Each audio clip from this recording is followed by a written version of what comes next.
Monsieur Deo Hakizimana, bonjour. Bonjour. Merci d'avoir accepté notre invitation. Vous êtes le président du CIRID.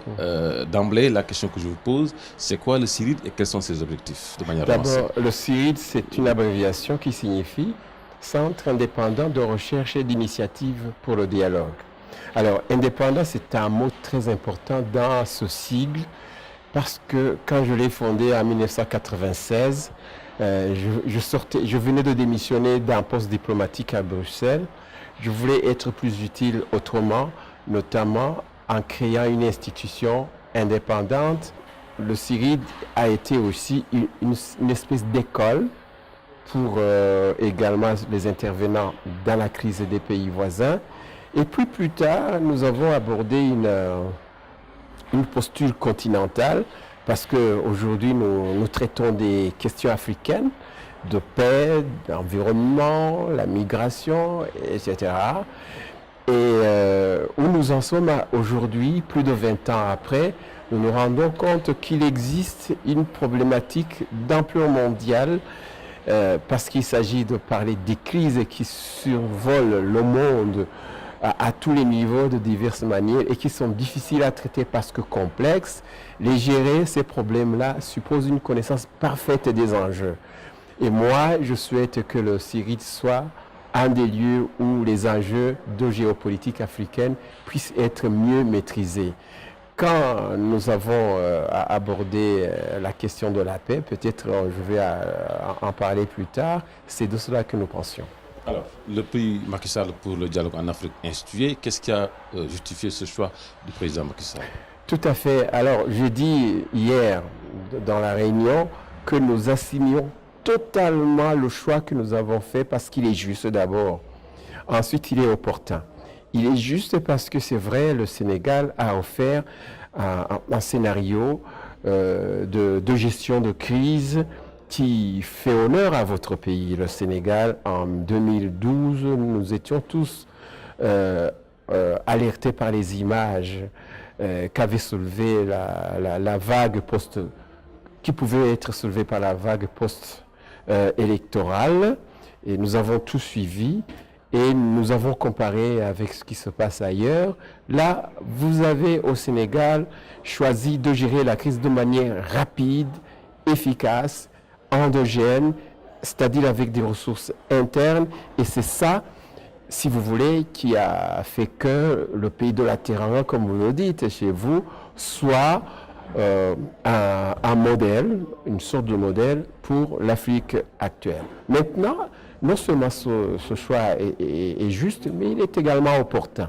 Il est opportun parce que, vous voyez l'Afrique aujourd'hui, avec les 55 pays qui composent actuellement l'Union africaine, comptez le nombre de crises post-électorales que l'on a, comptez le nombre de crises, notamment celles héritées des années anciennes, comme la crise de Somalie, comme la crise au Soudan, comme la crise dans d'autres régions, vous vous rendez bien compte que le dénominateur commun des problématiques qu'on a, c'est le manque de dynamique que j'appelle au CIRID, dynamique volontariste interne. Ça veut dire une dynamique qui est animée par des nationaux qui utilisent des ressources nationales.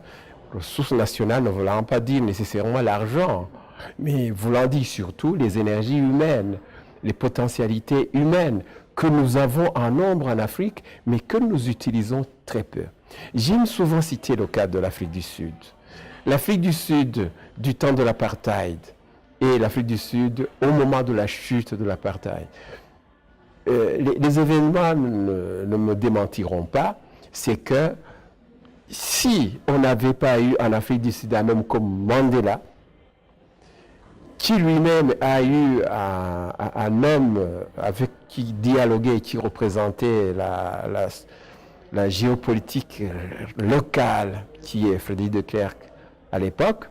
Et puis après, ils ont même eu un troisième personnage, Monseigneur Desmond Tutu, qui a présidé la commission Vérité et Conciliation. S'il n'y avait pas eu ces trois ressources humaines internes à l'Afrique du Sud, je ne suis pas sûr que ce pays aurait évolué comme nous l'avons vu. Nous l'avons vu, c'est un pays qui a ensuite offert au monde un nouveau modèle dans la gestion des crises Déjà, le concept de vérité et réconciliation, c'est un concept hérité notamment de l'Afrique du Sud. Et moi, ça m'a instruit, c'est à ce moment-là que j'ai créé le CIRID pour dire que notre choix était opportun. Je me suis rendu compte que c'est maintenant le moment de parler de situations qui ont réussi et qui offrent une satisfaction à l'Afrique.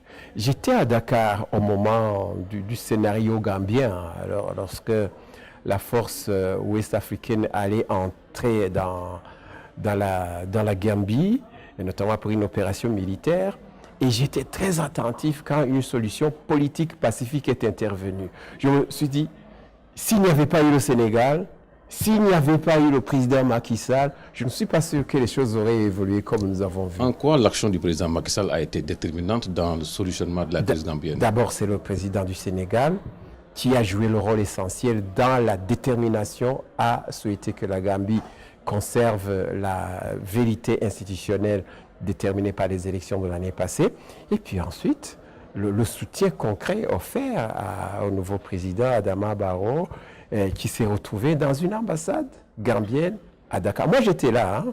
J'ai vu tout le territoire où ça s'est passé. J'ai dit, cette ingénierie, elle est originale. Ça ne s'était vu qu'une seule fois. Il semble qu'un président africain avait allé dans une ambassade à Paris, mais c'était pour d'autres raisons.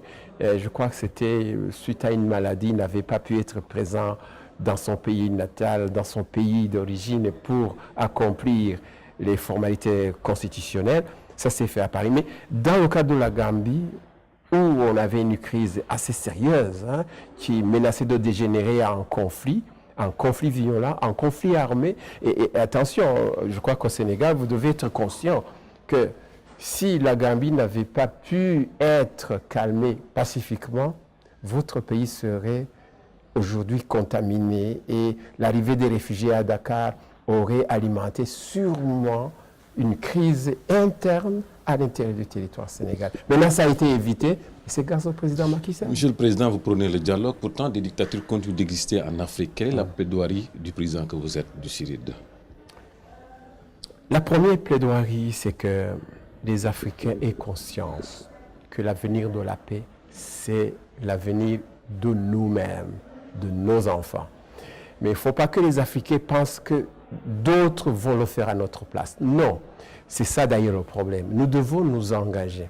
Et quand nous nous engageons, les Africains doivent savoir que chacun doit faire ce qu'il peut faire. Moi, je suis enseignant, journaliste, diplomate de métier de formation. Je ne suis pas un ingénieur, je ne suis pas un médecin, je ne dois pas faire un travail d'agronome. Je laisse le travail à d'autres. En revanche, je me sens aujourd'hui, après 20 ans d'expérience, plus de 20 ans d'expérience en tant que président d'une organisation de dialogue, je sens que j'ai vraiment une idée assez concrète sur la question du dialogue. Alors je fais ce que je peux et je fonce même. Dans ce domaine, j'agis comme un bulldozer. Et c'est cet aspect bulldozer-là qui m'a fait adopter le projet Prix Macky Sall pour le dialogue en Afrique, portant le nom du président de votre pays, parce que je pensais qu'il fallait vraiment foncer sur ça, ne pas être complexé par les discours externes, mais montrer effectivement que nous avons des ressources et que nous tenons à les rendre fiables vis-à-vis de ce monde.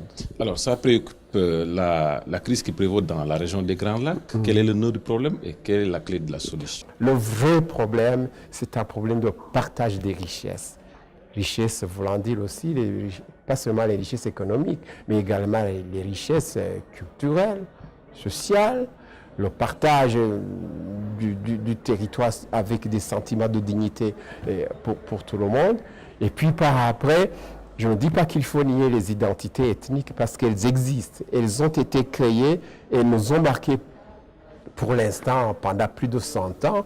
Nous devons les reconnaître pour ensuite les gérer et les transcender. Alors peut-être dernière question, quel est l'avenir du dialogue au niveau des pays africains? Il n'y a que ça. Je crois qu'il n'y a pas d'avenir de l'Afrique sans dialogue. Parce que le temps de guerre, pour moi, à mon avis, j'ai vu la guerre dans l'Afrique des Grands Lacs que vous citez, ça n'a résolu aucun problème de manière durable. Donc l'avenir a de beaux jours devant lui. Je ne dis pas que ça sera facile. Il y en a que ça dérange au dialogue, notamment à cause du problème de l'impunité, des crimes, des graves crimes commis. Et moi, il y a une chose qui me dérange, vous pouvez le dire à vos téléspectateurs parce que c'est très important. Je n'aime pas cette épée de vainqueur qui fait que on passe à côté du problème de l'impunité pour ne voir que les ennemis politiques qu'on a en face. Moi, j'aimerais une paix dans laquelle tout le monde gagne. C'est ça mon option. Alors, on va terminer avec ça. Y a-t-il des États africains qui peuvent être donnés en guise d'exemple, excepté le Sénégal, bien sûr, qui est consacré, en guise d'exemple, promouvant le dialogue? J'ai cité l'Afrique du Sud, je vais parler de la Namibie, mais j'ai parlé aussi d'autres pays, un pays comme la Tanzanie. La Tanzanie, c'est un modèle dont on parle peu parce que les Tanzaniens sont assez discrets sur la situation de leur pays, mais le fait que c'est un pays qui n'a jamais connu de guerre civile comme le Sénégal, ça veut dire qu'ils ont un socle. Alors un pays comme celui-là peut être cité un exemple. Monsieur le Président, merci. Merci.